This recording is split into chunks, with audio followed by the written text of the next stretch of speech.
Hi, welcome to MexElects. Today we're standing in front of the giant PEMEX refinery in Salina Cruz in southern Oaxaca.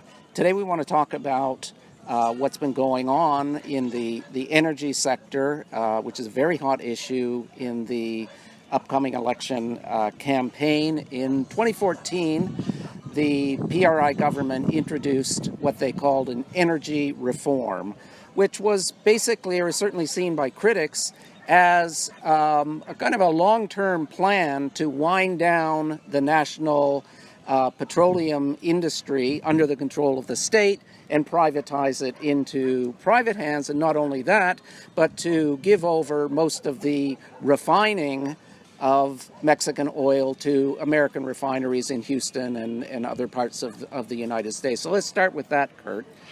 Yeah, so the energy reform, as you say, a few years ago, was a long time coming. Mexico has 6 refineries, including the one behind us, but they haven't built a new refinery since 1979. Of those 6 refineries, only 3 are actually really operating at full capacity. The refinery behind us, because of a fire last year, because of earthquake damage, is only at about 60%. Also, PEMEX is actually literally being bled by stolen oil along the duct lines, by what's called huachicoleros. But the real plan here was to debilitate PEMEX over the long term in order to justify its privatization, or its part privatization. And as we see now, Shell Oil recently scooped up the lion's share of the new contracts for oil exploration out in the ocean, while people are paying almost $4 a gallon for gasoline at the pump, despite the fact that oil prices internationally are going down. Right.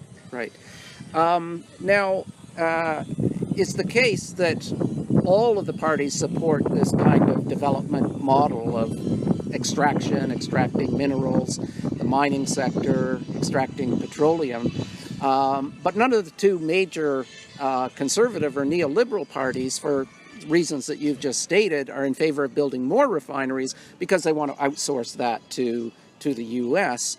Only AMLO and Morena are in favor of building new refineries. So let's talk about that, because one thing that really strikes me as someone from another country, particularly Canada, that has a big petroleum sector, is there's really no discussion of the environmental consequences of relying on oil extraction, the long-term environmental impacts in terms of oil spills and that sort of thing. So bring us up to date on that. That's a really important point. If you go along the political spectrum from right to left, all of the major parties are supporting this developmental or extractionist model of development. The only difference is whether they want to build new refineries or not.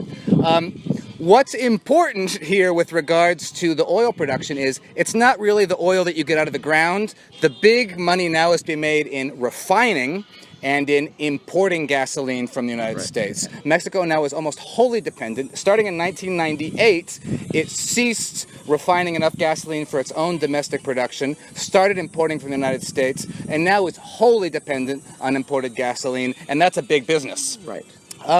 AMLO wants to build 6 new refineries, but if you watch the interview we did with Rafael Moirel just yesterday, the environmental consequences of these kinds of projects are enormous. Salina Cruz has been devastated ecologically by this refinery, and we're up on the hills outside of Salina Cruz. The poverty is just as bad as it's ever been. These mega projects are not distributing wealth, not even a few miles around where the refineries are. Right.